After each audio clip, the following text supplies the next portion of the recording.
Assalamualaikum warahmatullahi wabarakatuh. Saya Maula Faizatul Husna dari Prodi Hukum Ekonomi Syariah C akan menjelaskan artikel filsafat Hess yang berjudul Maqasid Syariah sebagai pendekatan dalam problematika kontemporer hukum ekonomi dan bisnis Islam. Maqasid Syariah sendiri terdiri dari dua kata, yaitu maqasid yang artinya niat atau tujuan dan syariah yang artinya jalan menuju sumber air. Hal ini juga dapat diartikan sebagai jalan menuju sumber utama kehidupan. Salah satu tujuan adanya maqasid syariah dalam kehidupan yaitu untuk mencapai kemaslahatan manusia dan menjadikan manusia menjadi manusia yang bermanfaat baik di dunia maupun di akhirat. Dalam maqasid syariah terdapat pengklasifikasian kemaslahatan atau kebutuhan. Yang pertama, daruriyat atau kebutuhan primer. Yang kedua, hajiyat atau kebutuhan sekunder.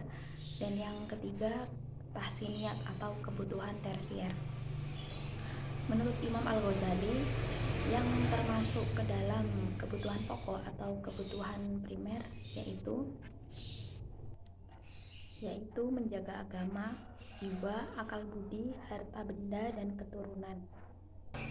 Yang dimaksud dengan kebutuhan primer atau daruriyat yaitu kebutuhan atau kepentingan yang harus ada sebagai tujuan terbentuknya suatu kemaslahatan baik di dunia maupun di akhirat, dan apabila kebutuhan ini tidak terpenuhi maka kelangsungan hidup di dunia tidak dapat terkondisi dan mengalami kerugian pula pada kehidupan akhiratnya. Kebutuhan kedua yaitu kebutuhan sekunder atau hajiyat, kebutuhan pelengkap atau penunjang kepentingan atau kebutuhan yang harus ada guna mencapai terbentuknya suatu kemaslahatan. Dan apabila kebutuhan sekunder ini dapat terpenuhi maka dapat menambah nilai atau value dalam menjalani kehidupan sehari-hari. Kebutuhan yang terakhir yaitu kebutuhan tersier atau tahsiniyat, merupakan kebutuhan penyempurna dari kedua kebutuhan sebelumnya. Jika kebutuhan tersier ini tidak terpenuhi, maka tidak akan berpengaruh dan tidak akan menimbulkan kesulitan dalam menjalani suatu aktivitas. Ilmu ekonomi sendiri lahir sebagai salah satu disiplin ilmu yang mengenal adanya istilah pemisahan antara kegiatan produksi dan konsumsi. Ekonomi merupakan sebuah kegiatan yang bisa dikatakan sama halnya dengan keberadaan manusia di muka bumi ini, sehingga kemudian timbul adanya motif ekonomi, yaitu keinginan seseorang untuk memenuhi kebutuhan hidupnya. Prinsip ekonomi adalah langkah-langkah yang diambil manusia sebagai upaya manusia untuk memenuhi kebutuhan tersebut dengan pengorbanan tertentu untuk mendapatkan hasil yang maksimal. Dalam prinsip yang diterapkan sebagai acuan diterapkannya ekonomi Islam tentunya memiliki beberapa perbedaan dengan sistem ekonomi lainnya, yaitu dalam sistem ekonomi Islam terdapat kebebasan individu, adanya hak terhadap harta, adanya ketidaksamaan ekonomi dalam batasan, adanya keselamatan sosial, diterapkannya kebijakan individu dalam masyarakat, dan adanya larangan terhadap institusi antisosial, serta yang terakhir larangan adanya riba atau bunga bank dalam lingkup perbankan syariah. Berikut merupakan dasar-dasar yang dikenal dalam ekonomi Islam. Yang pertama, ekonomi Islam bertujuan untuk mewujudkan masyarakat yang sejahtera baik di dunia maupun di akhirat kelak. Yang kedua, melarang adanya sistem bunga bank atau riba.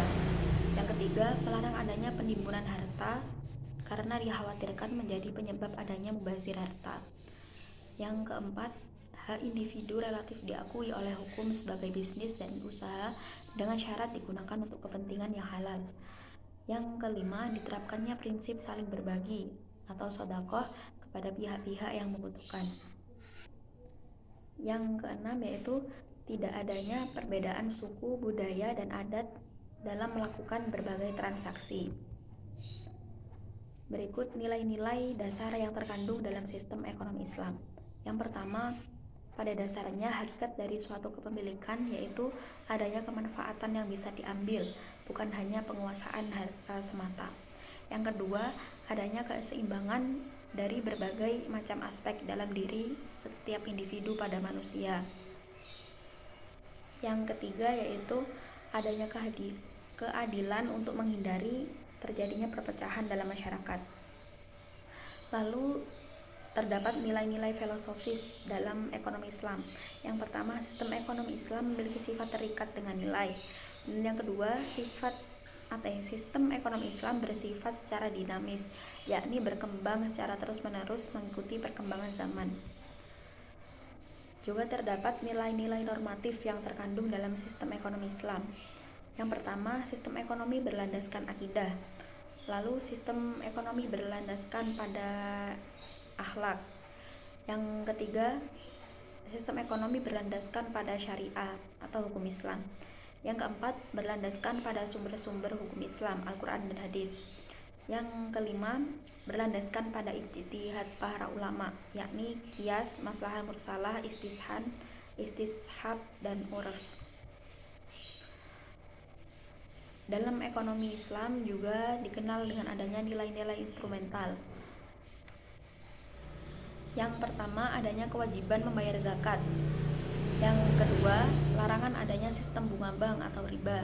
Yang ketiga, adanya kerjasama untuk melakukan transaksi dalam sistem perekonomian. Yang keempat, adanya jaminan sosial. Yang kelima, ada negara memiliki peran dalam sistem ekonomi ini guna memberikan perlindungan dan dukungan untuk lebih baik ke depannya. Berdasarkan pada konsep syariah sendiri, aset harta atau kekayaan tidak akan dipandang sebagai tujuan pokok atau tujuan utama dari suatu transaksi atau kegiatan yang dilakukan manusia sebagai makhluk sosial ini, melainkan merupakan suatu bentuk pemberian atau titipan oleh Allah yang diamanahkan kepada manusia, dan manusialah yang akan bertanggung jawab dalam pengelolaan semua bentuk sumber daya atau aset serta keuntungan untuk mencukupi kebutuhan sehari-hari mereka. Dalam ekonomi Islam dikenal etika bisnis yang dikendalikan oleh sistem ekonomi syariah yang bertujuan untuk mencapai 4 hal pokok. Yang pertama, sasaran hasil atau benefits atau manfaat materi dan non-materi. Yang kedua, adanya pertumbuhan yang dinamis atau terus berkembang. Yang ketiga, berkelanjutan dalam waktu yang lama. Dan yang keempat, mendapatkan ridho dari Allah. Dalam mengendalikan bisnis yang berpedoman pada maqasid syariah dan syariat Islam, maka kegiatan bisnis yang dilakukan diantaranya sebagai berikut. Yang pertama, memproduksi dan mendistribusikan produk berupa barang atau jasa dengan adanya manajemen atau pengelolaan produk. Yang kedua, adanya marketing atau memasarkan hasil produksi. Yang ketiga, membuat strategi perencanaan dalam hal merekrut, melatih, dan memilih penempatan. Dan yang keempat, dapat mengevaluasi dan mengendalikan sumber daya manusianya atau pekerjanya. Implementasi maqasid syariah dalam perspektif ekonomi dan bisnis Islam sendiri merupakan salah satu bentuk dari penerapan dari kebutuhan primer yang dibutuhkan manusia, yaitu hifdzul mal atau menjaga harta. Maqasid syariah merupakan pokok atau dasar untuk strategi pengembangan ekonomi dan bisnis Islam karena memiliki tujuan untuk menciptakan kesejahteraan dan kebahagiaan manusia dengan menjaga keseimbangan peredaran harta secara adil dan seimbang baik secara personal maupun sosial. Sekian presentasi dari saya, kurang lebihnya mohon maaf. Wassalamualaikum warahmatullahi wabarakatuh.